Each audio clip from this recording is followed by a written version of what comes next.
Okay, so Yakimo fishing here. This is like, I don't know how I'm going to put this into the video. I mean, I guess I'm just going to do it in order. But I'm starting to feel like this is a 100-pound fish, but I don't know. I just pulled it out of the bathtub and threw it up on the table. And every time I lift this fish up, I feel like it's heavier than it should be. I don't know, maybe I'm just getting old. But there's one big bitch right there.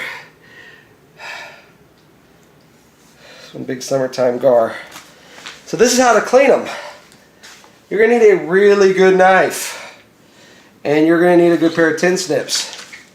He is still alive. He has been out of the water for an hour now and he's still alive. This is the tool I was talking about in the video that I didn't have. This makes life a lot easier. So I'm going to measure the fish. I don't have the scale. I used to have a scale, but we weighed a fish that broke the scale. I don't want to talk about it, whatever. Okay. So, here, I'm going to hand this off. This fish is huge. It measures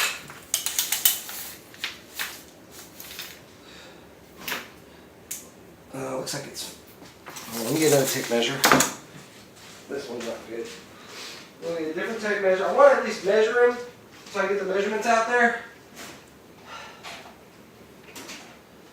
I would compare this to a, like if I was going to catch a sturgeon, this would be a small sturgeon.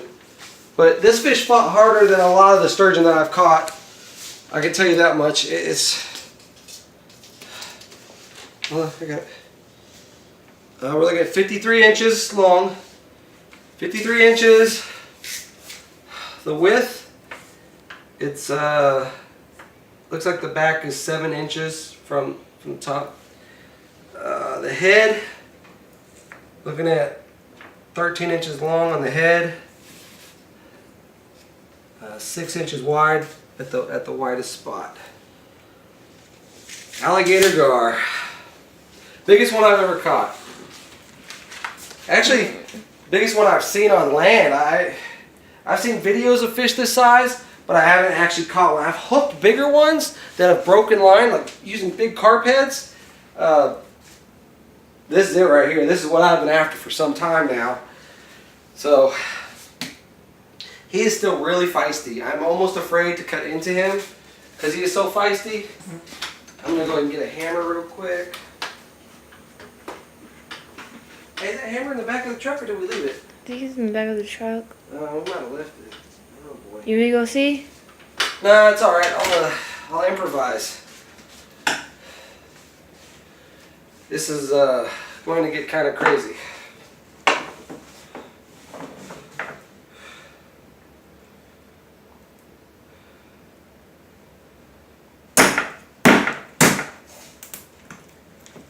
So you want to make a nice big hole with a really good hunting knife. This is a solid steel knife. It's actually handmade. Someone handmade that knife. And then you want to take tin snips. You get a little closer so you can see this. So we've made a nice hole right here. You want to get into that hole. And you see I've covered the table up to protect the table. You can hear that the skin crack and break under the tin snips. Alligator gar are a real serious fish. And they have no predators out there other than man. And they say, you know, bait should be fresh and all that stuff. That drum that I'd cut up had been in the freezer for months. I caught that in the spring, early spring, late winter, kind of right when the springtime, you know, beginning of spring, and just kept it in the freezer, you know. So and then I thawed it out, and so it was freezer fresh, I guess. I don't know. They started hitting it right away today. We had 3 hits. I missed the first 2, and this one just happened to be big enough to take the bait. And that's really what it comes down to when you're fishing for big alligator gar. You're gonna be getting a lot of hits from the smaller fish, because even the smallest gar will pick up a carp head and run with it. You know, you just want to get that bait away from that fish if you think he's really small. You can tell from the speed of the run, from what I showed in the video earlier, how fast this fish was moving and how fast that reel was spinning.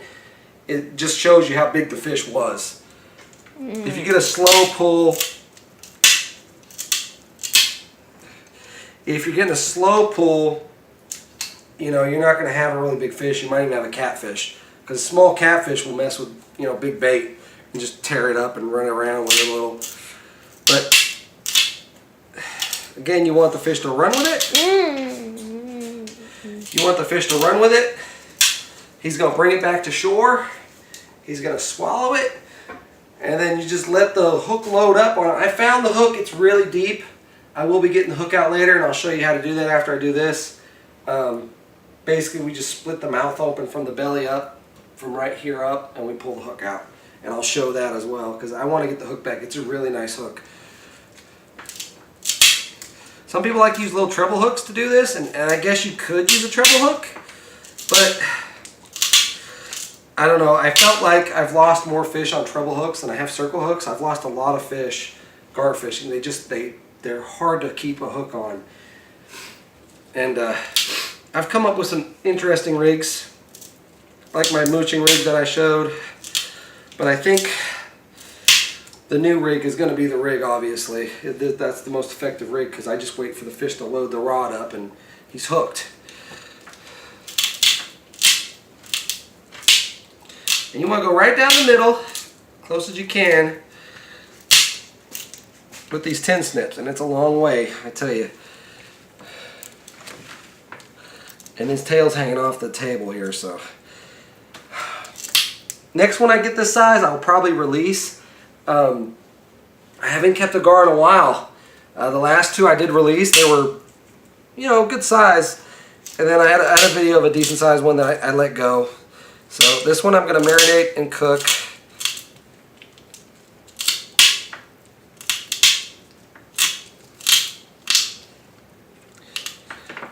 Everyone says you got to go to the Trinity River for fish this size.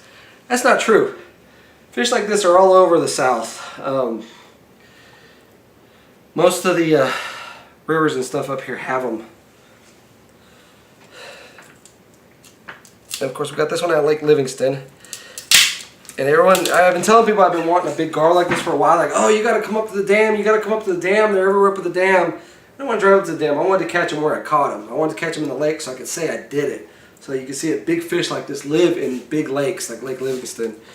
And I've seen them bigger than this jump. This is by far not the biggest gar out there.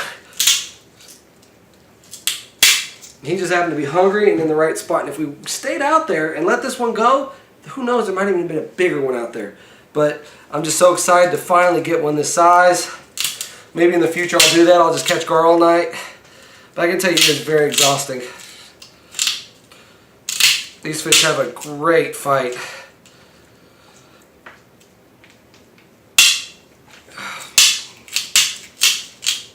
And that's about as far as you want to cut it up. So I've cut all the way down. Next part, we're going to need a good knife. Just keep the video on that. There's something over here. He's about ready to bite somebody. Hey, not biting. His biting days are done. That's why I don't want to get too close. Here's a pretty good kitchen knife. That was my stabbing knife, but I want to use a good kitchen knife for this part. Get real close so you can see the line. I want the line to be in there. So you're going to go into the skin. And be careful, because just because he's cut open doesn't mean this fish can't thrash. I've seen these fish do some bad thrashing and you might cut yourself accidentally. So make sure you're cutting away from yourself and be prepared to drop the knife and back off if he starts to do something. Don't hang on and stick around, you know. You don't want to do that. Well, I forgot a spot. I did forget one spot. It's around the head here.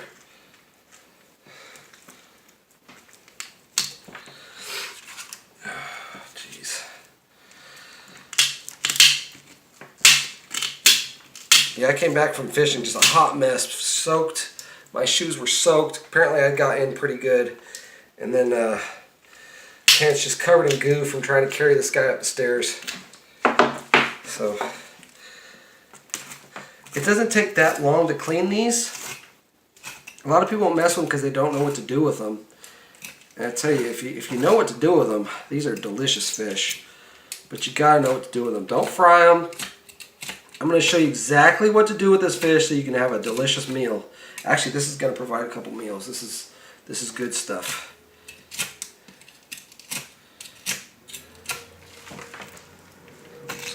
underneath here, as you can see. Under the skin. I'll tell you what, this skin is tough stuff. You could make armor out of this stuff, like body armor. It's hard to believe that a fish is running around with this kind of body armor. But you think about the other animals out in that lake, you know, real alligators, not alligator gar, but actual alligators out there. There's some big ones out there. It's kind of turning.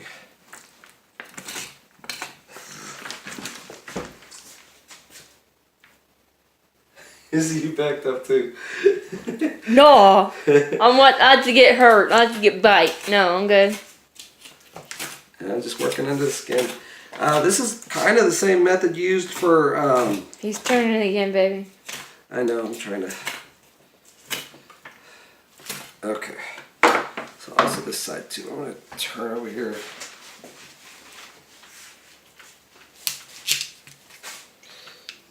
And this thing keeps closing on me.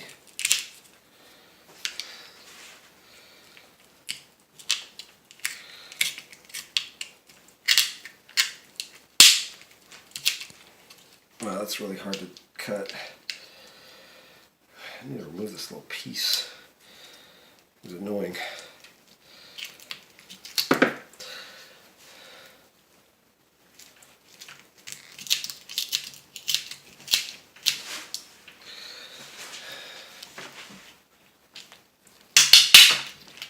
I mean, you can hear it. It's crazy how tough these guys are. These are some tough fish.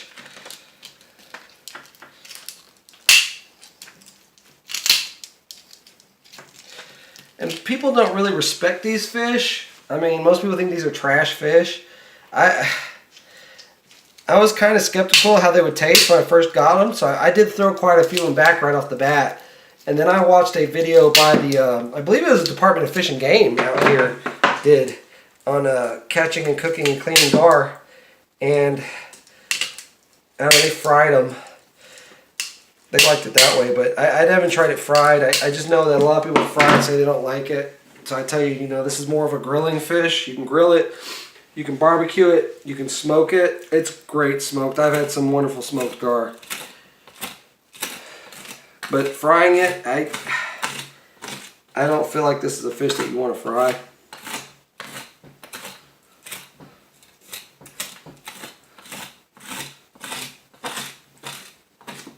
The eggs are poisonous. If you don't know already, I'll just tell you right now, if you find eggs in these things, don't touch them. Don't eat them. Don't feed them to your dog. Don't feed them to your cat. They will kill you. Their eggs are just absolutely poisonous as all hell.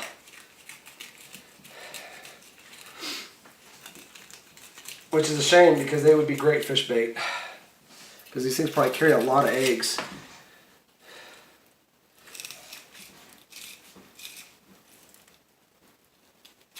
And I can tell you, pound for pound, like I've caught a lot of sturgeon. But I gotta say, pound for pound, the alligator gar outfights the sturgeon. This fish fought like an 80-inch, 90-inch sturgeon. It really fought like a monster sturgeon. It just seems like it has more muscle, and that might be because of the bone structure. Sturgeon don't have a bone structure. Gar do. But again, we're going above the bones. We're not going to have any bones in this meat when we're done. This is going to be a boneless cut, which I love about these fish. And this is pretty much the same way I do sturgeon when I used to catch them, is I go from the top. But I wouldn't gut them. And of course, there's no bones in sturgeon, but you don't have to use the tin snip, of course, on sturgeon. They're not like that. You keep sliding forward. So gooey.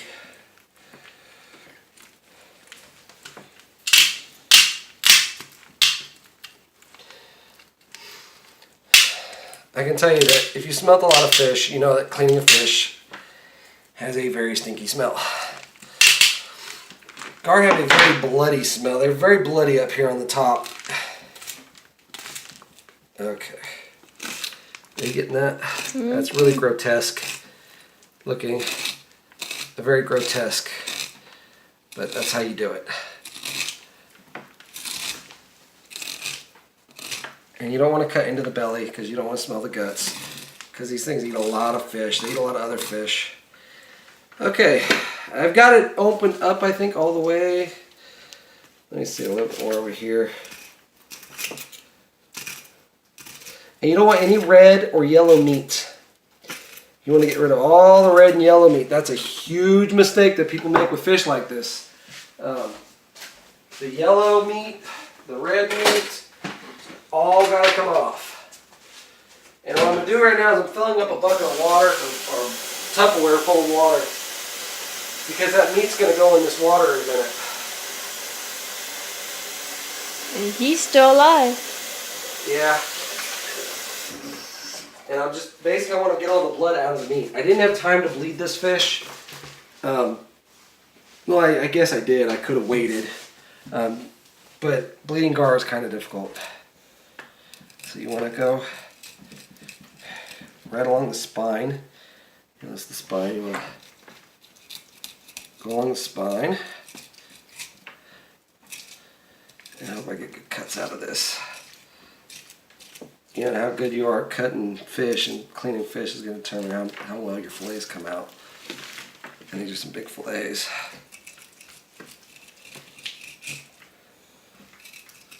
Definitely no room in my freezer right now for a fish like this.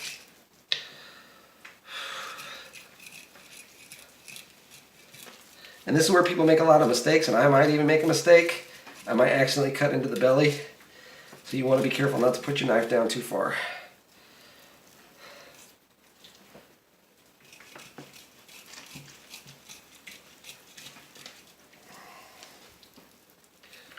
Okay, so I've marked out where the spine is at. Come over here so you can see this part. This is kind of important. So I've marked where the spine is at. And I want to avoid the, he felt that, I want to avoid the belly.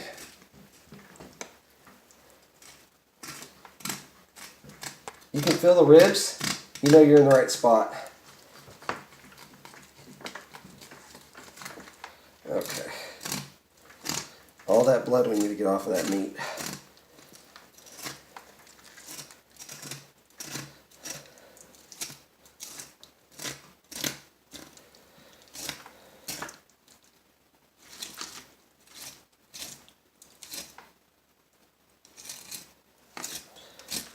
How many minutes are we on this video? 17. That's not bad. So we're 17 minutes into cleaning this fish, and we're almost done. You know, and some people they don't want to mess with these things because they don't know how to clean them or they don't want to deal with it, you know. That's understandable. I mean, I've thrown plenty of them back because I just didn't feel like it. It was a 10-minute fight, 12-minute fight, something like that, and about 17 minutes to clean, so far. We'll see how long it actually takes me to clean it, and then we got an estimated time, you know, it took to deal with this fish. Process it, catch it, clean it, all that good stuff. So if you're fast, some people are real fast at it. And of course, this isn't the only way to clean these fish. There are some other methods out there. I'm sure you'll find the one that works best for you. Personally, I think this is the best method because it's my method. And he's moving. He's just nerves. And these fish are like millions of years old. Millions and millions of years old. Well, this one's not millions of years old. This one is probably about 20 years old, I'm assuming. And that's pretty old for a fish. I could be wrong about that. I'm not an expert on their age or their growth. But I'm going to assume that this fish has been around about 20 years. Because I know the bigger they get, they slow down. A lot of fish slow down with their growth. And there's a lot of small gar out there. So I'm assuming there's not too many that are this big. And you can see all that that red meat already. We're going to remove that later. Right now we're going to get the blood out of that. There we go. I'm going to deal with this one fillet. Get all the blood out of it that I can. See the water just turned bloody right off the bat. Let me go ahead and take this over here.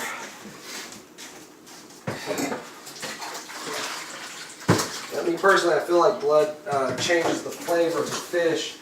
And the less blood you have in your cut, I think the better. So a lot of people don't bleed their fish before they do this. But there's still a lot of meat that we're going to cut out later. Right now we're just prepping this and getting it going.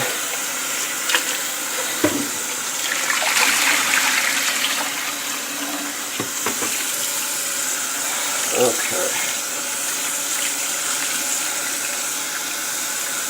Look at that blood out.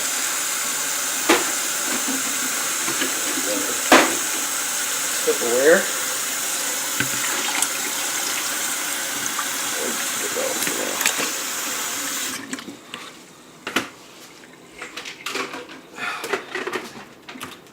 They can murder somebody. Yeah. It is kind of like processing a body, I'm not going to lie. This is pretty bad. Wait till I get to shoot a pig. I can't wait. I am dying to shoot a pig or a deer or something. You know, I've always done fishing and stuff, but really I want to shoot a deer. I have not shot one yet. But I'm new to Texas and stuff, and you know, all we really have in California is fishing. I mean, there's hunting out there, but it's not like it is out here. Every time I go out hunting out here, I see something. Out in California, there's, you know, you don't see something every time you go out. You see a lot of does out there, but you can't shoot the does out there. Out here you can shoot does, which is cool. You're just trying to put meat on the table or something. I don't understand why some people put doe heads on their wall, though. Not to change the subject or anything.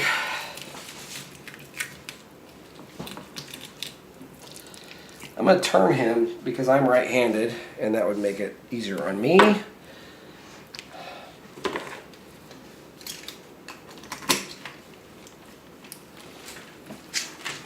And that's how you use the tool. Oh, he's fighting me. I can fit him bending. He's not bending much. You can't bend. You're going to cut him open and take half his meat. And he can bite you, though. We've cut the meat out of them before and let them go, and they'll swim off with no meat before they die. Which I guess is kind of cruel, but I don't know. I can't believe how long these things live out of water. He's going to bite you. They can you. live in very shallow water. They can live in very shallow water, creeks, and all kinds of shit. I'm not coming near him. He's going to bite the Muddy shit out of me. pools, all kinds of stuff. Now you're allowed one of these per day. One per day is all you're allowed. People like to go over that limit, and I don't suggest that. You get one, and that's it. If you're throwing them back, that's fine, but you're allowed one in your possession. That's why you want your one to be your biggest one, in my opinion. But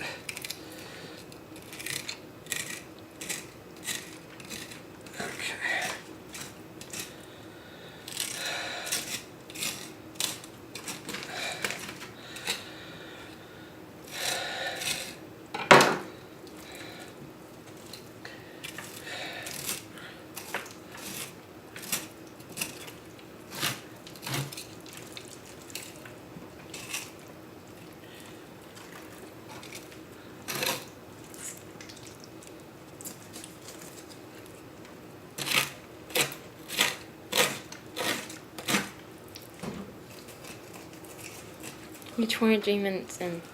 huh? You're 23 minutes in this video. 23 minutes to clean this fish so far. Let's see if we can finish this up. Okay, so that's it. Done. 23 minutes, one dead cleaned gar. And I'm going to do the same thing with this meat. I'm going to put it in water, and I'm going to get the blood out of it, and I'm going to go dispose of this body. I'm going to go dispose of the body. And then when I come back, I'm going to show you how to prep the meat the rest of the way. How to get the red meat off of it, how to marinate it, you name it, we're going to do it. As of right now, I got one hell of a bloody mess to clean up. So your guess is as good as mine how I'm going to do that. Pretty much going to roll it up in this plastic wrap. And take it somewhere. Yeah, and take it somewhere. Yeah, take it probably somewhere. Going to take it back to where I caught it and throw it back in the water so the fish can eat off of it and whatnot. Yakimo Fishing, thanks for watching. Epic gar.